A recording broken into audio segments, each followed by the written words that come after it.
Assalamualaikum warahmatullahi wabarakatuh. Salam sejahtera.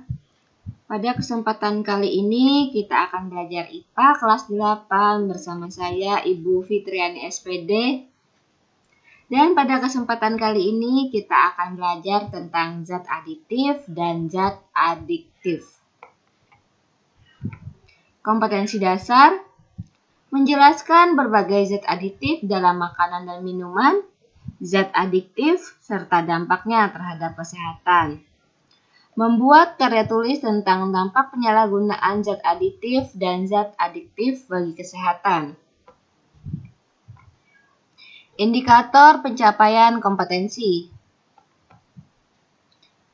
menyebutkan jenis-jenis zat aditif, memberikan contoh zat aditif alami dan buatan, menyelidiki pewarna alami dan buatan pada makanan dan minuman, mengidentifikasi berbagai zat aditif dalam makanan dan minuman, menganalisis perbedaan pemanis alami dan buatan pada makanan dan minuman, menemukan solusi pengganti zat aditif buatan, mengajukan usul cara mencegah dampak negatif zat aditif buatan, menyebutkan jenis-jenis zat adiktif, menjelaskan cara kerja zat adiktif dalam tubuh, menjelaskan dampak penggunaan zat adiktif bagi kesehatan, membuat model tentang bahaya rokok bagi kesehatan, menganalisis dampak penyebaran narkoba di masyarakat, menjelaskan beberapa upaya untuk mencegah diri dari bahaya narkoba, mengemukakan upaya dalam menangani pecandu zat adiktif, membuat karya tulis tentang dampak penggunaan zat adiktif dan penyalahgunaan zat adiktif bagi kesehatan. Zat aditif: pemberian zat aditif pada makanan secara garis besar tujuannya adalah yang pertama untuk mempertahankan nilai gizi makanan, karena selama proses pengolahan makanan, zat gizi ada yang rusak atau ada yang hilang. Yang kedua adalah agar makanan lebih menarik. Yang ketiga, agar mutu dan kestabilan makanan tetap terjaga untuk konsumsi sebagian orang tertentu yang memerlukan diet, dan agar makanan lebih tahan lama saat disimpan.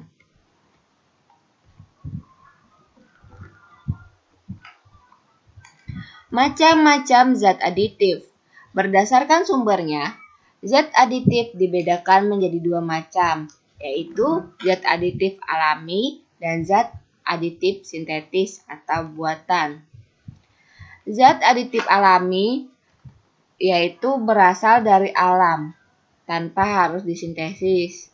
Zat aditif alami ini mudah diperoleh dan lebih aman digunakan. Sehingga sampai sekarang penggunaan zat aditif alami ini masih diminati oleh masyarakat. Tetapi zat aditif alami ini memiliki kelemahan, yaitu diantaranya adalah kurang stabil kepekatannya dan juga kurang tahan lama. Yang kedua ada zat aditif sintetis atau buatan. Zat aditif buatan ini diperoleh melalui sintetis dari bahan kimia yang sifatnya hampir sama dengan bahan alami yang sejenis. Keunggulannya yaitu jika dibandingkan dengan zat aditif alami, maka zat aditif buatan ini lebih stabil. Terus menggunakannya lebih sedikit dan juga lebih tahan lama. Sedangkan kelemahannya dapat menimbulkan beberapa penyakit dan juga bisa meningkatkan resiko kanker bagi zat aditif yang bersifat karsinogenik. Sedangkan berdasarkan fungsinya, zat aditif pada makanan dan minuman dapat dikelompokkan menjadi pewarna, pemanis, pengawet, penyedap, pemberi aroma, pengental, pengemulsi. Yang pertama akan kita bahas adalah pewarna. Pewarna adalah bahan yang ditambahkan pada makanan atau minuman dengan tujuan untuk memperbaiki atau memberi warna pada makanan atau minuman agar menarik. Mungkin kalian pernah melihat atau memakan kue yang berwarna-warni, minuman yang berwarna-warni, itu karena diberikan tambahan zat pewarna di dalamnya. Pewarna sendiri ada yang alami dan ada yang buatan. Pewarna alami tentu saja pewarna yang diperoleh dari alam, misalnya dari tumbuhan dan juga hewan. Contoh pewarna alami dari tumbuhan misalnya daun suji dan daun pandan dipakai sebagai pewarna hijau pada makanan. Selain itu buah stroberi, buah naga juga sering digunakan untuk memberikan warna merah pada makanan. Bisa kalian perhatikan gambar ilustrasinya. Pewarna alami ini memiliki keunggulan, yaitu lebih sehat dan tidak menyebabkan efek samping. Namun, pewarna alami memiliki beberapa kelemahan juga, yaitu yang pertama, cenderung memberikan rasa dan aroma khas yang tidak diinginkan. Tapi misalnya gini, kalau daun pandan yang memberikan warna hijau, dia juga memberikan aroma khas daun pandan tersebut. Dan juga misal kita memberikan pewarna dengan menggunakan buah stroberi, juga akan ada rasa stroberi dalam makanan yang kita buat.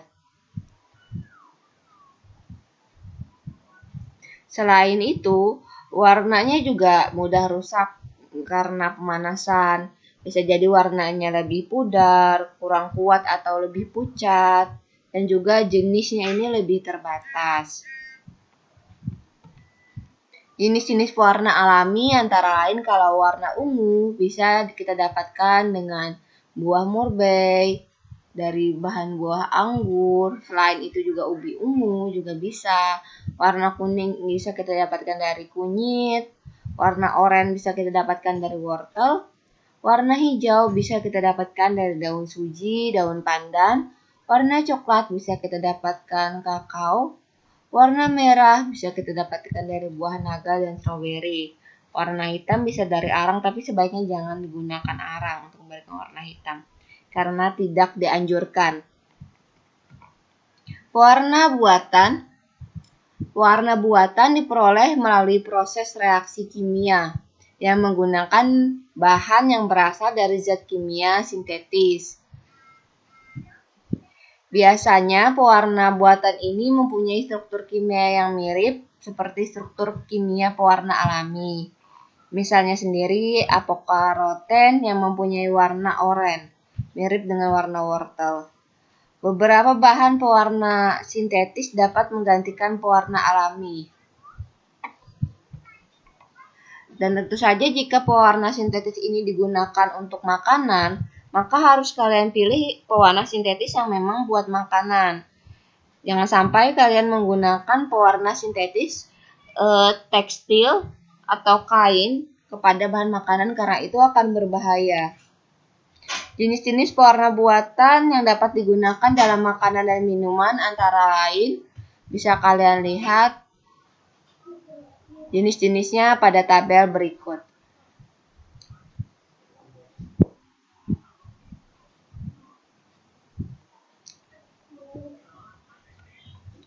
Pemanis. Pemanis merupakan bahan yang ditambahkan pada makanan atau minuman sehingga dapat menyebabkan rasa manis pada makanan atau minuman. Bahan pemanis ada dua jenis, yaitu pemanis alami dan ada juga pemanis buatan. Pemanis alami digunakan dari bahan yang berasal dari alam. Dan rasa manis pada makanan dan minuman dari pemanis alami ini misalnya berasal dari gula pasir atau sukrosa, gula kelapa, gula aren, gula lontar, dan gula bit. Walaupun pemanis yang Ibu sebutkan tadi pemanis alami, tetapi dalam penggunaannya masih harus digunakan sesuai dengan keperluan.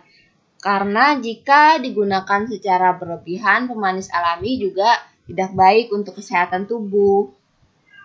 Terlalu banyak mengkonsumsi yang manis-manis tentu saja akan meningkatkan resiko diabetes. Pemanis buatan. Pemanis buatan ini berasal dari sintetis zat kimia ya. Pemanis buatan ini mempunyai rasa yang manis, bahkan lebih kuat dibandingkan dengan pemanis alami. Pemanis buatan dibuat melalui reaksi kimia tertentu sehingga dapat dihasilkan senyawa yang mempunyai rasa manis dan dapat digunakan dengan tujuan sebagai pengganti gula alami. Contoh pemanis buatan ada siklamat, aspartam, kalium asesulfat, dan sakarin. Pada tabel berikut ada beberapa pemanis buatan dan tingkat kemanisannya dibandingkan dengan gula. Siklamat itu memiliki tingkat kemanisan 30-50 kali lipat gula. Sedangkan aspartam itu memiliki tingkat kemanisan 160-200. Kalium asesulfam 200 kali lipat lebih manis daripada gula. Sedangkan sakarin 200-500 kali lebih manis dibandingkan dengan gula pasir. Pengawet. Pengawet adalah zat aditif yang ditambahkan pada makanan atau minuman dengan tujuan atau fungsi untuk menghambat kerusakan makanan atau minuman. Kalau kalian pernah menyimpan roti dalam jangka waktu yang lama karena kalian misalnya lupa untuk memakan roti tersebut, mungkin kalian dapati roti tersebut jadi berjamur atau roti tersebut telah rusak. Kerusakan dari makanan dapat disebabkan oleh adanya mikroorganisme yang tumbuh pada makanan dan minuman tersebut. Dan fungsi dari bahan pengawet ini adalah mencegah tumbuhnya mikroorganisme, sehingga reaksi kimia yang disebabkan oleh mikroorganisme dapat dicegah, misalnya fermentasi pada makanan dan minuman tersebut. Reaksi-reaksi kimia lain yang juga dapat dicegah dengan adanya pengawet antara lain reaksi pengasaman, oksidasi, pencoklatan, dan reaksi enzimatis lainnya yang dapat merusak makanan. Berikut ada bahan pengawet dan penggunaannya. Ada asam benzoat, natrium benzoat, dan kalium benzoat. Ini digunakan untuk mengawetkan bahan makanan dan minuman ringan, kecap, dan saus. Ada asam askorbat. Asam askorbat digunakan untuk mengawetkan daging olahan, kaldu, dan buah dalam kaleng. Natrium nitrat digunakan untuk mengawetkan daging olahan dan keju. Asam propionat digunakan untuk mengawetkan roti dan keju olahan. Butil hidroksianol menghambat oksidasi pada lemak dan minyak. Butil hidroksitoluen menghambat oksidasi pada lemak, minyak, margarin, dan mentega. Selain dengan menambahkan zat pengawet tadi, ada juga cara lain mengawetkan bahan makanan, misalnya dengan pengasinan atau pemanisan. Mungkin kalian pernah melihat ikan asin. Ikan asin itu lebih awet dibandingkan dengan ikan yang segar karena dia diawetkan dengan menambahkan garam. Sedangkan manisan buah itu diawetkan dengan menambahkan gula. Dapat juga misalnya dilakukan dengan cara pemanasan, pendinginan, pembekuan, pengasapan, pengeringan, dan penyinaran.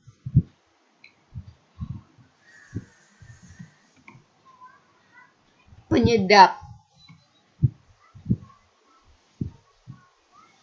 Bagi kalian yang pernah memasak, tentu kalian menambahkan bumbu ke dalam masakan kalian agar terasa lebih sedap.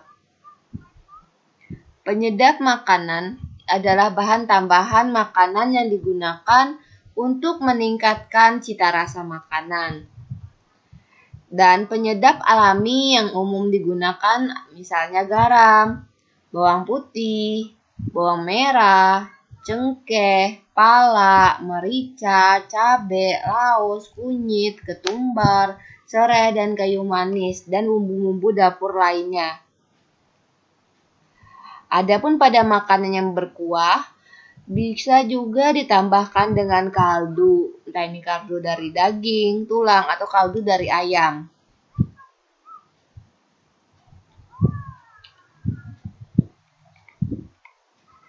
Selain penyedap alami, juga terdapat penyedap buatan.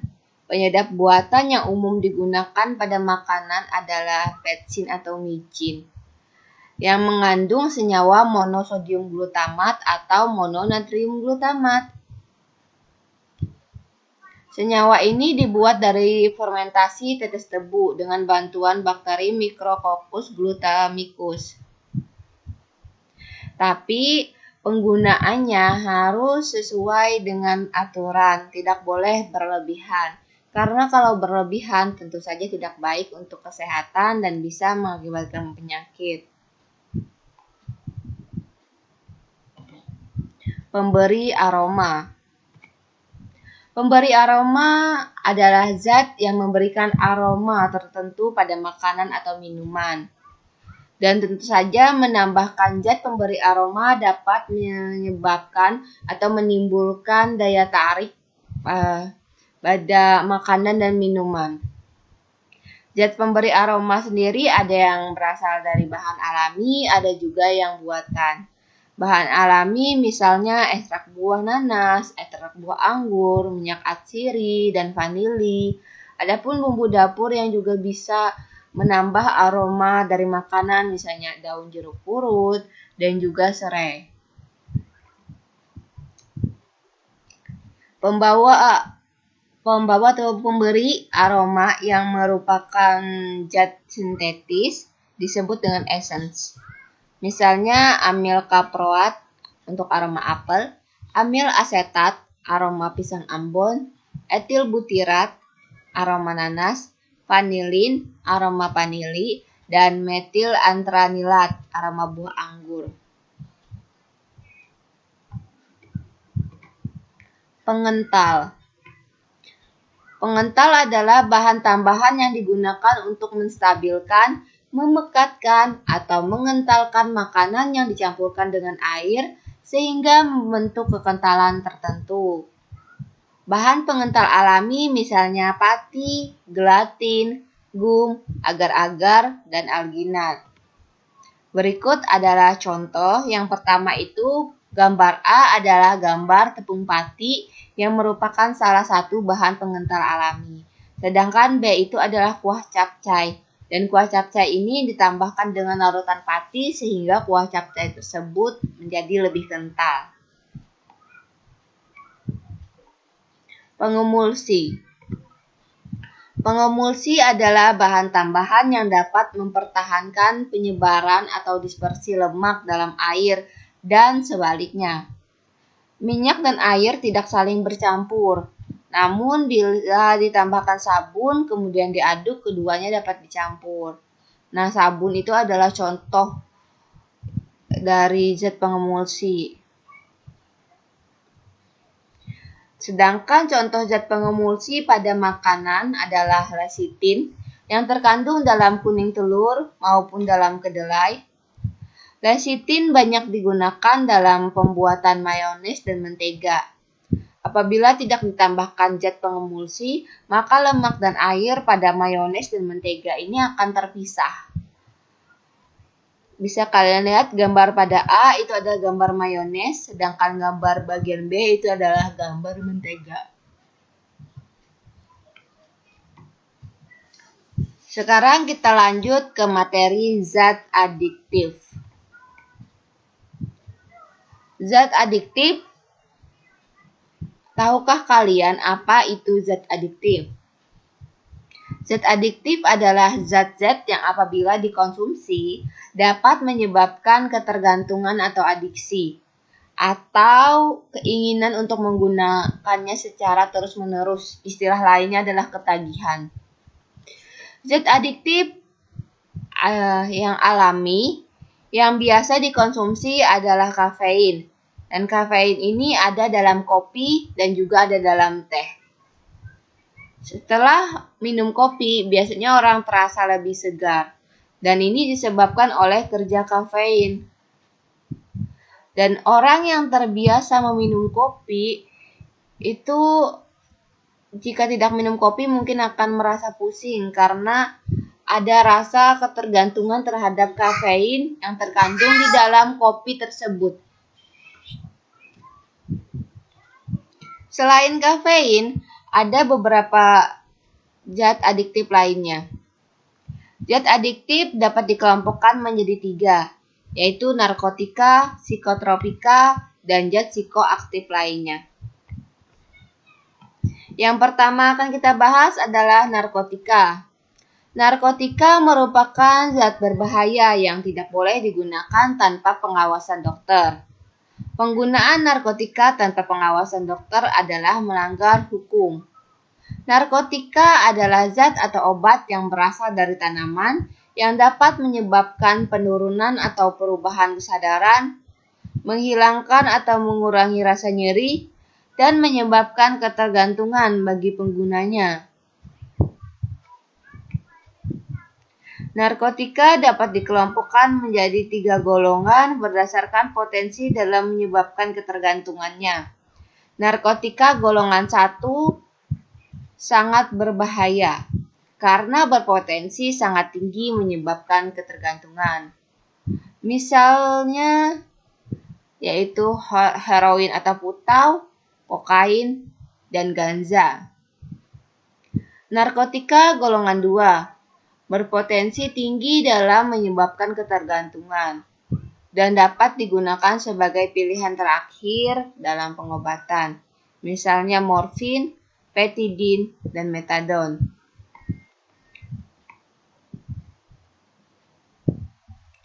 Gambar berikut adalah gambar dari morfin dan metadon dalam kemasan, serta gambar dari struktur kimianya. Narkotika golongan 3 berpotensi ringan dalam menyebabkan ketergantungan dan banyak digunakan dalam pengobatan, misalnya kodein. Penggunaan narkotika sangat berbahaya bagi kesehatan, sehingga penyalahgunaan narkotika dapat merusak masa depan generasi muda. Berikut adalah dampak dari penggunaan narkotika.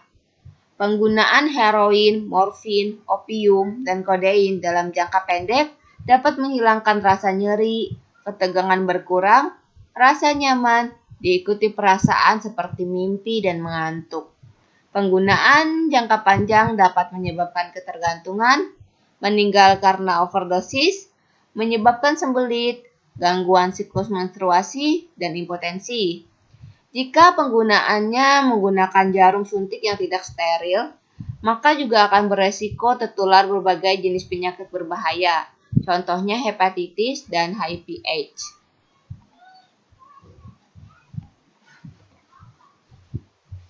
Efek jangka pendek penggunaan ganja yaitu akan timbul rasa cemas dan gembira menjadi satu.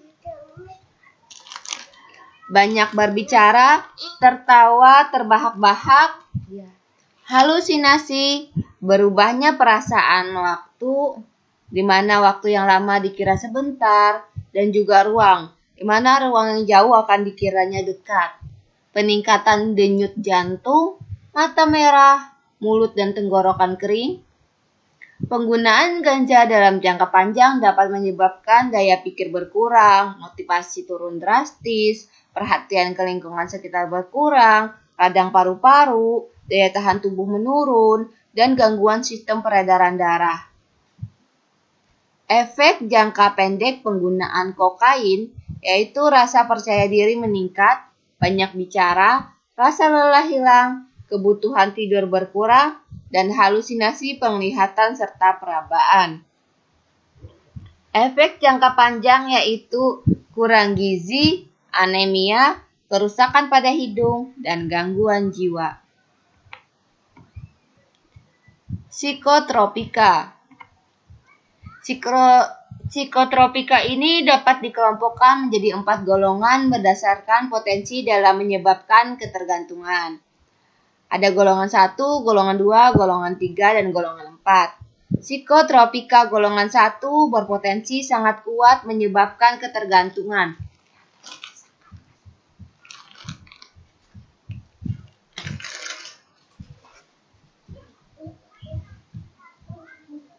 Dan psikotropika golongan 1 ini tidak digunakan sebagai obat. Contohnya ada ekstasi, LSD, dan STP. Psikotropika golongan 2 berpotensi kuat menyebabkan ketergantungan dan sangat terbatas digunakan sebagai obat. Misalnya amfetamin, metamfetamin, penisiklidin, dan Ritalin.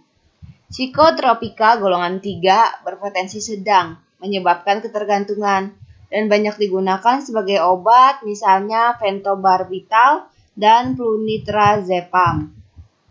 Psikotropika golongan 4 berpotensi ringan dalam menyebabkan ketergantungan dan sangat luas digunakan sebagai obat, misalnya diazepam, clobazam, pentobarbital,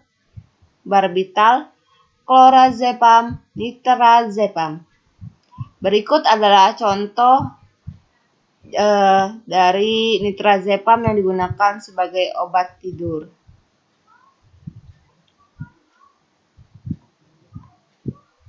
Dampak penggunaan psikotropika.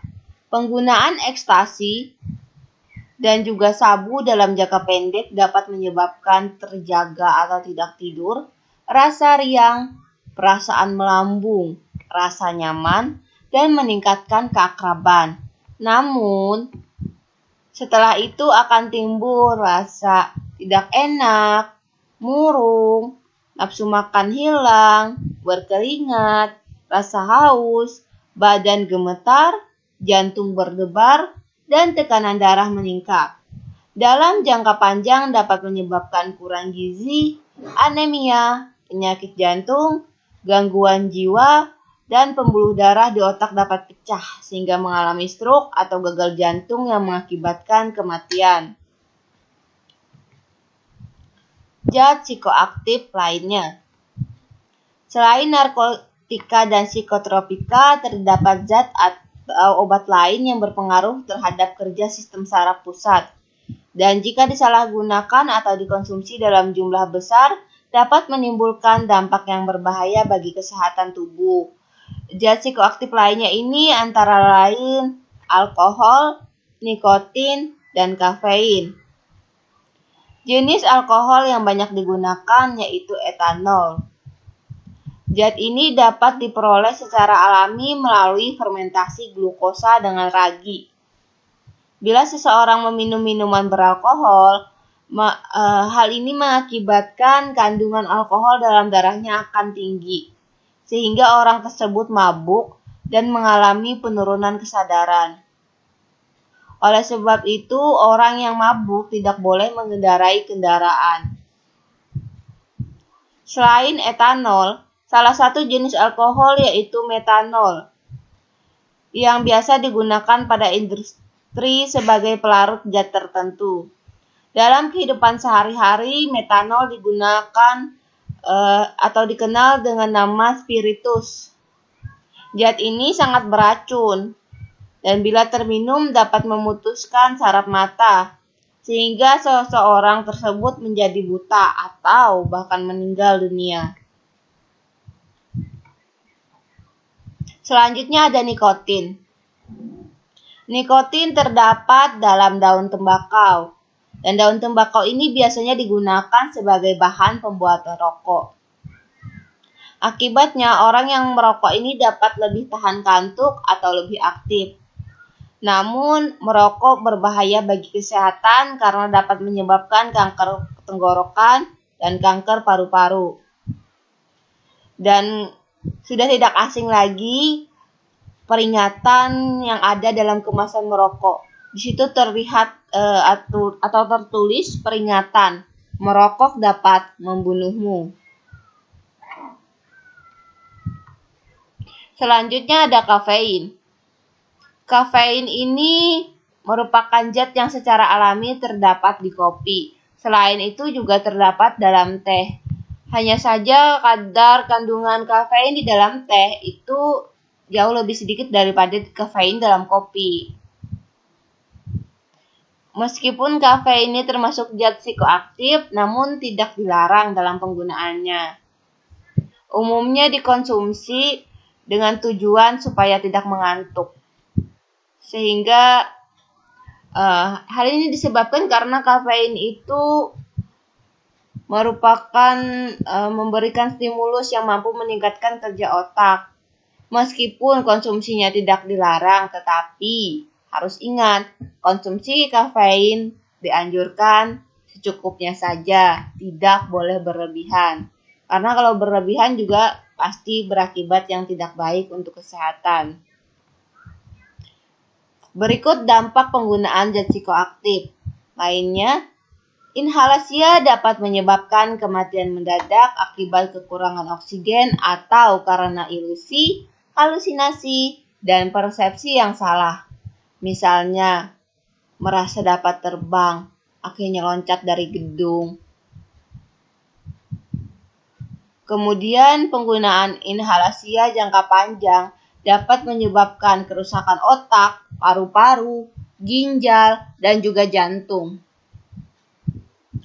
Alkohol yang masuk ke dalam tubuh akan masuk ke dalam pembuluh darah, menuju otak, dan menekan kerja otak. Akibat jangka pendek dari pengonsumsian alkohol yaitu mabuk, jalan sempoyongan, menyebabkan keinginan untuk merusak, dan dapat menyebabkan kecelakaan akibat mengendarai kendaraan dalam keadaan mabuk. Dalam jangka panjang, alkohol dapat merusak organ tubuh, misalnya hati, merusak kelenjar getah lambung, merusak sistem saraf, menyebabkan gangguan jantung, meningkatkan risiko kanker, dan bagi ibu hamil yang menjadi pecandu alkohol akan melahirkan bayi yang cacat. Jadi resiko bayi cacat bagi pecandu alkohol ibu hamil tersebut lebih tinggi. Perhatikan gambar berikut. Gambar berikut ini adalah gambar dari berbagai senyawa kimia dalam rokok. Ada banyak sekali senyawa kimianya dan banyak juga efek samping yang tidak baik. Bisa kalian lihat ada tar, nikotin, asam asetat, natrium hidroksida, naftalin, hidrogen cyanida, formalin, aseton, geranol, kadmium, toluen, metanol, hidrasin, urea, dan juga karbon monoksida. Dan merokok ini dapat mengakibatkan berbagai macam penyakit yang tadi sudah Ibu jelaskan. Contohnya itu adalah kanker, jantung, stroke, impotensi, bisa mengakibatkan keguguran juga buat ibu hamil.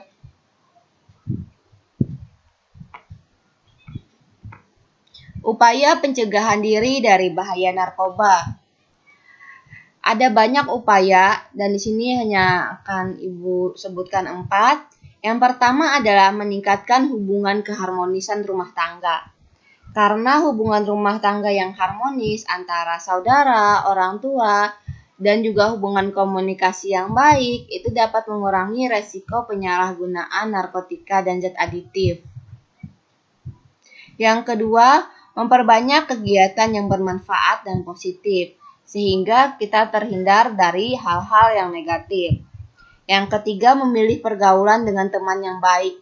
Ini sangat penting, karena terkadang teman itu bisa memberikan pengaruh terhadap kita.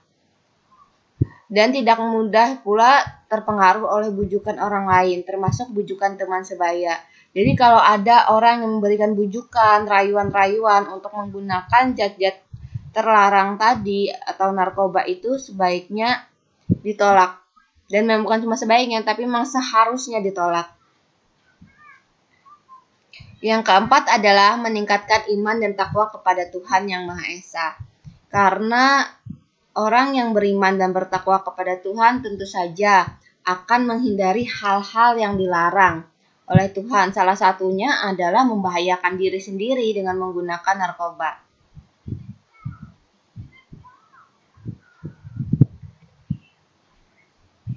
Demikian video pembelajaran kali ini. Ibu ucapkan terima kasih bagi kalian yang telah bersedia menonton video pembelajaran ini.